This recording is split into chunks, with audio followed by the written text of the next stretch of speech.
Hello students, today I am going to start a new lesson and it is from your supplementary reader Moments. The first lesson of your Moments, that means supplementary reader, is The Lost Child. The Lost Child. And it is the first lesson of Moments and we have to learn it, and it is written by Mulk Raj Anand, one of the famous writer of India. Mulk Raj Anand. So now I am going to explain the lesson, The Lost Child. Before reading the chapter, a child goes to a fair with his parents. Here, a child goes to a fair, that is, he goes to a fair. Every child, every one of us like to move, like to visit a fair. He is happy and excited and wants the sweets and toys displayed there. No, every child, that means even you, even me, even everyone likes to visit the fair, and everyone wants to buy something favorite to him in the fair. So he is happy and excited and wants the sweets and toys displayed there. But his parents don't buy them for him. You have seen, you have also, I have also some experience like that, that whenever you go or little children go to the fair with his parents, that he wants everything whatever he likes, but parents would say that no, tomorrow it will be, or it will be bought in the next visit, or something that it is expensive or no need, useless things, parents would argue, parents would say. But his parents don't buy them for him. Why then does he refuse when someone else offers them to him? Then in this story you will find that somebody else had offered him like sweets or like things he liked, but he did not take them, he refused them.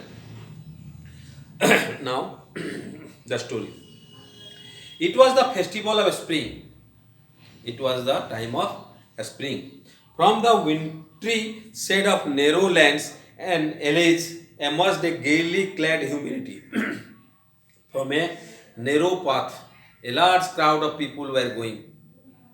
Some walked, some rode on horses, others sat, being carried in bamboo and bullock carts. That means a number of people were going to somewhere, some places, some on horses, some walking, some on bullock carts, like that.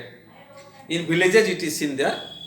One little boy ran between his father's legs, brimming over with life and laughter, and one little boy was also going happily to that place with running just his father's legs. Come, child, come, called his parents at he lagged behind, fascinated by the toys in the shops that lined the way. And in the way, whatever displays were there, there were little shops selling everything in the fair, toys, sweets, balloons, everything. So whenever he was fascinated by anything, he was left behind, and then his parents would call him, come child, come. He hurried towards his parents, his feet obedient to their call, his eyes still lingering on the receding toys, and looking at the toys he would run to his parents. As he came to where they had stopped to wait for him, he could not suppress the desire of his heart, even though he well knew the old cold stare of refusal in their eyes. Look here what he said. Whenever he come to a place or come to a shop selling those things, he was attracted by those things and his heart wanted those things, but he did not say anything. He knew that his parents would not accept it, would not buy for him, so he became silent. I want that toy, he pleaded, and when he could not compress, he could not control his feelings. Once he requested his parents, I want that toy. His father looked at him red eyed in his familiar tyrant's way, and one his father looked at him in red eyes and in his familiar tyrant's way. His mother, melted by the free spirit of the day, was tender and giving him her finger to hold him. Look, child, what is before you? And to change the matter, his mother would call him and also giving her hand to catch. She would say, look, child, what is before you? It was a flowering mustard field, and when they were going to the fair, to the place, that the road was between a mustard field, and you know that in the spring season it looked very beautiful.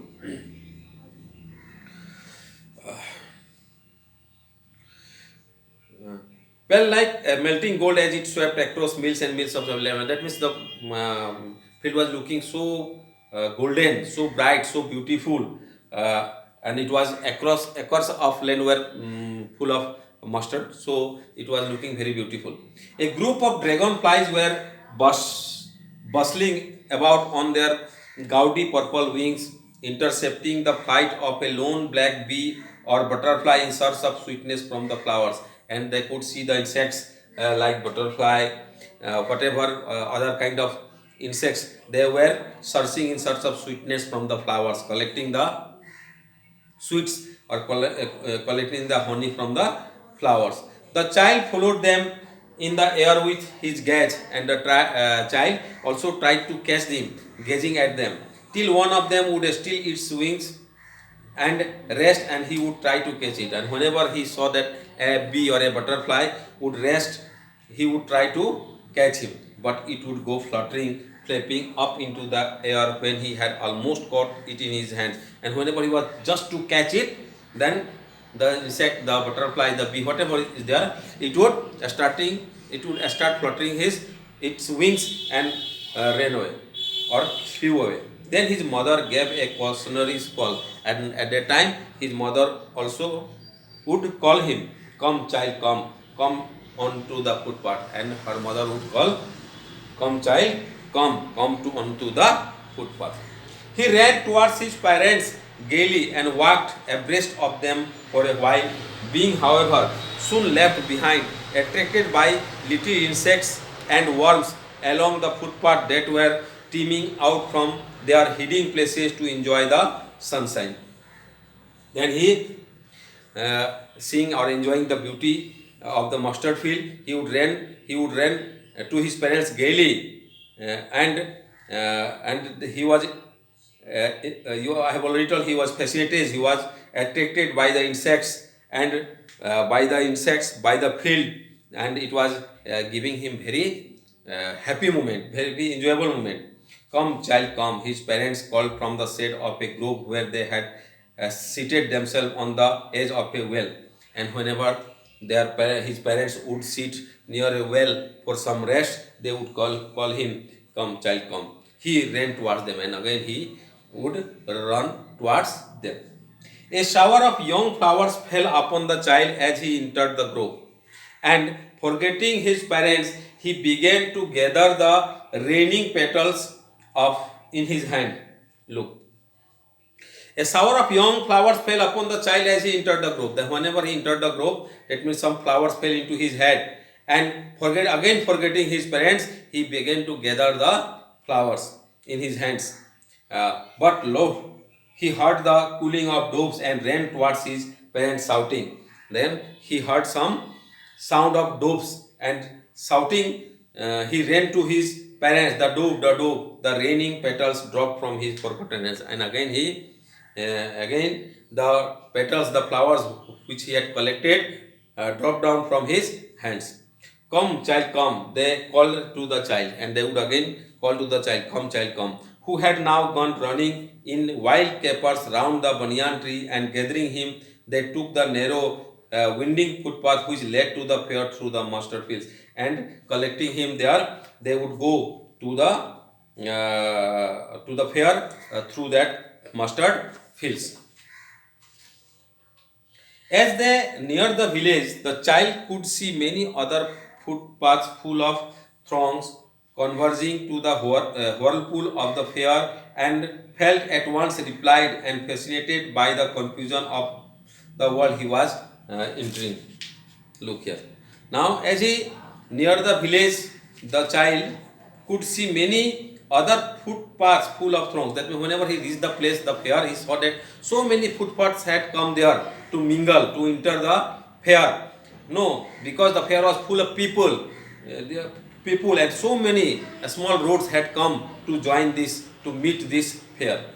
A sweetmeat seller hawked gulab jamun, rasagulla, barfi, jalebi at the corner of the entrance, and a crowd pressed round his counter at the foot of an architecture of many colored sweets decorated with leaves of silver and gold.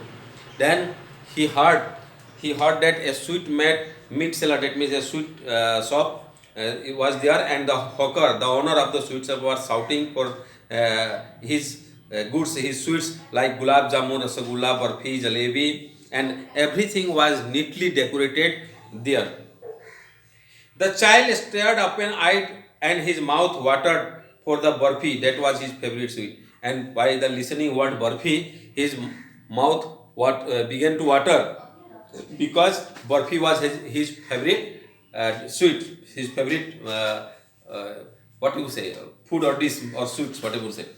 I want that barfi, he slowly murmured. Then he slowly murmured. He did not make a sound, very loud sound. So he slowly said, I want that barfi. But he half knew as he begged that his plea would not be heeded because his parents would say he was greedy. But he did not shout it loudly because he knew that his parents would not agree on it and they would say that he was greedy. So without waiting for an answer, he moved on. So without waiting for any answer, the child moved on. A flower seller hogged a garland of gulmohar, a garland of gulmohar. Now, a flower seller also started shouting, crying, a garland of gulmohar, a garland of gulmohar. Gulmohar is a very scented flower, and the garland of gulmohar is famous, and it is kept at home for months because it gives a smell for a long time. The child seemed irresistibly drawn. Now the child was also fascinated with it.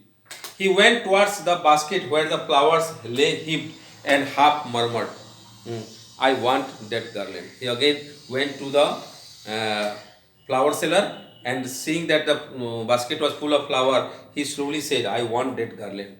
But he well knew his parents would refuse to buy him those flowers, but he also knew that his fathers would not accept to buy the flowers because they would say that they were cheap. Because they would say they were cheap, they are useless things. So without waiting for an answer, he moved on. So without moving for an answer, without waiting for an answer, he moved on. So students, I have completed half of the lesson today. Tomorrow I will complete the lesson. Thank you. Thank you.